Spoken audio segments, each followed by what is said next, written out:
Fyrir utan gluggann heyri ég fuglasöng. Hann kemur frá feitum skógarþresti sem situr á reyniviðargrein fyrir utan verksmiðjubyggingu.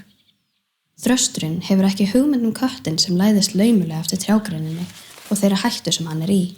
Líf þrastarins virðist afar ólíkt lífi verkafólksins inn í byggingunni, en í raun það ósköp svipað. Skógarþrösturinn fyllir magann á berjum fyrir langt og erfitt ferðalag. Hann í stöðugri hættu á að vera étinn af stærri, kraftmeiri og reynsluríkari dýrum. Glorsoltinn köttur í leit af æti dreymir oftar en ekki spikfeitan skógarþröst. Til þess að sporna við þessum árásum halda þrestirnir sig í hópum.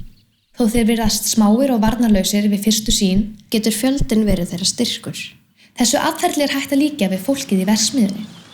Þau fylla maga sína af reynslu og þekkingu fyrir það langa og erfiða ferðalag sem þau kalla lífið. Þau eru í stöðugri hættu á að svindla sig á þeim af hærra settu fólki. Þar kemur sér vel að halda hópinn líkt á þrestunir. Því rödd fjöldans kröftugari en lágvært hvæs kattarins.